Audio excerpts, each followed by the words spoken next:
Lucky Green Ladies Community Outreach Meeting. My name's David Rabinovitz. I'm the moderator for the evening. In a moment, I'm going to introduce you to Alyssa Nowak, who is the principal of the company. We have a presentation for you this evening. We'll go through a number of subjects as required by the Cannabis Control Commission, but we've added a few other issues that we thought the attendees might be interested in. As we go through the slides, if you have any questions, please put them into the chat. You'll see a chat button at the bottom of the screen. We'll make sure that we answer everybody's questions. We may not answer them when they first come in, but by the time we get through the presentation, we will go back and make sure that we've addressed all of them. And we're just going to give another moment here, make sure Renee is in and she's got audio up, and we will get started. Alyssa, I'll turn it over to you for right now. Thank you. My computer's doing that thing where it's not letting me change slides, so just bear with me for a second. Put it on presenter mode. Okay. Hi, everyone. Thanks so much for joining us tonight. I'm Alyssa Nowak, and I'm the CEO of Lucky Green Ladies. I'm going to start by telling you a bit about our business. We're a small, locally owned family business. I'm located in Bellingham, so I'm just right down the road. I am a social equity participant, which means that I get preferential treatment from the Cannabis Control Commission. And what that entails, briefly, I took a 6-month course offered by the commission that gave me the tools I needed to open and operate this type of business. I'm no stranger to the town of Norton. I did apply for a retail store back in November of 2020. I've been involved with the town for about 1.5 years now. Unfortunately, I was the runner-up in the retail process, but you know, they say everything happens for a reason. So the door opened for a delivery, so I'm back at it again. We're proposing to locate at 394 Old Colony Road, Unit B in the rear. It's right behind Ron's Transmission Services, and that's directly across from the Chartley Post Office. And we do plan on using the existing structure there. Here's a street view of our location. I've circled, kind of hid it in the back there. We have 21 guaranteed parking spaces. We'll probably park our delivery cars and our employee vehicles there. But if we do need extra parking, our landlord, Ron, has agreed to create a gravel lot behind the building. The types of vehicles that we'll have are going to be hybrid SUVs, so we won't need any charging stations. And what's great about this location is the ingress and egress is great. You know, the parking lot is like almost shaped in a U, so it's really easy for us to maneuver our cars in and out.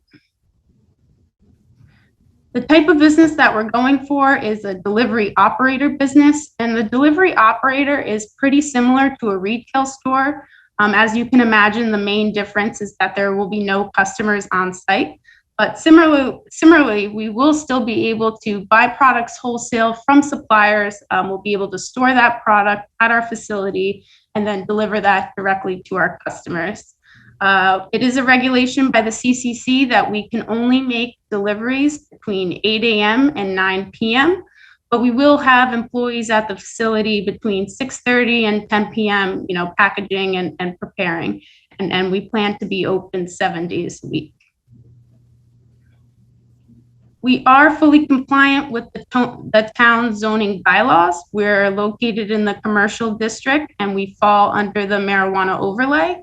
And this location is not within 500 feet from any existing public or private school. Our plans for maintaining a secure facility. So our security plan was approved by Chief Clark and the Cannabis Control Commission. And people often joke that marijuana facilities are safer than a bank, but it's honestly pretty true. The security in these types of facilities are top notch. We'll have commercial grade camera systems that will monitor all points of entry and exit, all the vault areas, our packaging room, the overhead doors, the delivery and receiving areas for our suppliers, the parking areas, as well as the panic alarms. Cash and product will be locked in a vault overnight, and we'll have our security system monitored by the Norton Police Department, and our alarm system will be monitored by a third-party company. On the exterior of the building, we'll have commercial grade locks on all of the locks, and we'll also have a roof access deterrent. And then on the interior, we'll have limited access doors, meaning, only certain employees get certain access to certain rooms. And then as far as receiving our product from our suppliers, we have strict transportation and security procedures in place. And then no marijuana is going to be consumed on site. Then our plan for making safe and secure deliveries. So we'll only deliver to a physical address and to a physical person. So for example, if someone says, I got to run down the street, can you leave it in the mailbox? Unfortunately, we cannot do that. Once we get to our destination, we have to scan the ID in a portable ID scanner that makes sure it's valid. And then we're handing that order to the person who placed their order and making sure that the IDs match. We'll also not deliver outside of the Commonwealth, and we won't deliver to college dorms, federal public housing, hotels, or anyone under the age of 21. I'm well aware that Wheaton College is in Norton, and I just want to assure you that we will not be delivering to the dormitories there. Customers' IGs are checked twice, so once online before placing the order and then again at the door. The vehicles are monitored by a GPS at all times. This also monitors their speed. 2 agents will be in the vehicle, but 1 agent will stay in the vehicle at all times. And then these agents are required to check in with the dispatch every 30 minutes. These vehicles are unmarked. There'll be no signage on them. So if you think an unmarked SUV, it will pretty much look like a personal car. You won't be able to tell that this is a marijuana delivery car. That's the way we like it. We want to be under the radar. We want to be discreet. We don't need any fanfare or, attention to this. We want to be as quiet as possible about our deliveries. So we won't be accepting cash. Customers will pay for their order at the time they place it, but we will accept cash tips. So, that'd be a very minimum amount of cash in the car. We're required to only keep $10,000 worth of product in the vehicle at all times, so nothing more than that. Our agents will wear body cameras, and our vehicles will be equipped with exterior alarms, 2 locked and secured storage compartments, 1 for those cash tips, and then a larger one for all of our marijuana product. Our vehicle will also have a 4-point camera system. And then our plan for preventing diversion of minors. So deliveries will only be made to consumers that are of age 21 or older, and we'll be verifying that ID with our portable ID scanner at the door. We'll have education posted on our website regarding diversion of minors. So it'll talk about safe transportation, how to safely store cannabis, as well as consumption. We're required also that we can only receive products from our suppliers that already come in child-proof packaging. So we won't be doing any individual packaging at the store. Everything will already come prepackaged. And our packaging won't include any bright colors or cartoon characters or any other features that are designed to appeal to minors. My favorite part, the benefits to the town. I'll first talk about the monetary benefits. So what's really cool about a delivery service as opposed to a retail store is that a delivery service is able to capture the 3% sales tax regardless of where we make the sale. So for example, if we're delivering to Attleboro or Taunton, even Boston, that 3% sales tax from that sale is going to Norton because our headquarters is in Norton. And that's what's kind of limiting on the retail side is that, they're only getting the sales tax from sales they make in the store when, we can go to other communities and capture that 3% sales tax. We're also going to be paying a community impact fee as well as 2 benefit payments, one that goes to charity and the other to Norton substance abuse. And then not included in the chart, we'll be paying a vehicle excise tax as well as personal property tax. to have about 30 employees at our store with a goal of hiring 50% of those as Norton residents. And because we're a small and locally owned business, we really, it's really important to us that we pay our employees a living wage as well as providing them full benefits. We have a preference for full-time staff. So our intention behind this is that, we want a high retention rate. We want employees that we can trust, that we can depend on, and employees that we can build relationships with. And, beyond building relationships with employees, it's really also important for us to build relationships with our customers. And I think that offering safe access to quality product is really important for that. I mean, it doesn't get any better than that. You're at home, you order legal cannabis that has been lab tested, that's safe, and it comes to your doorstep, and it's as easy as that. And we really pride ourselves on that. And then finally, our plan to ensure that the establishment will not constitute a nuisance.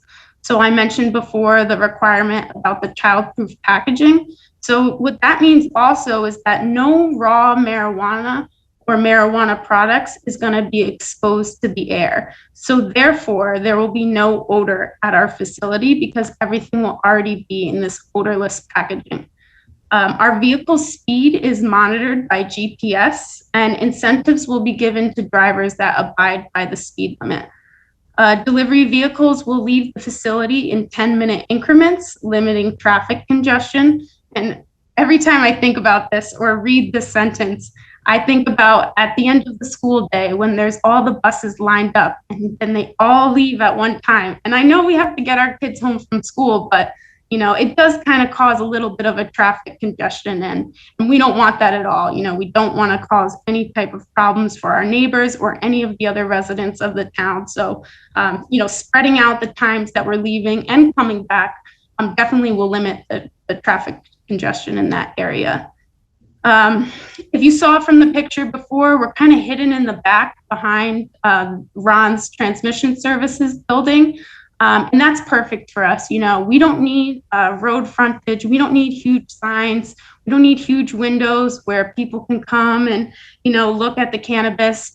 We could just kind of want to be down the old beaten path and, want to be quiet in our space. So no marijuana will be visible from the outside of the facility. And then most importantly, as a small business owner, I think it's really important to give direct contact information to our neighbors and any other residents that, may need it. I'm going to be working probably 6 days a week at the store. I won't be a stranger. And unlike any multi-state operator or, large corporation, I'll be there. And I'll be there to answer any questions that anybody has and field any concerns. I mean, hopefully that there's not any, but if anything does arise, I want to be able to address and resolve these issues immediately. And that's it. So I'll pass it over to David for the questions section, and then I'll be happy to answer any questions anybody has. So does anybody have any questions for us? I see none in the chat.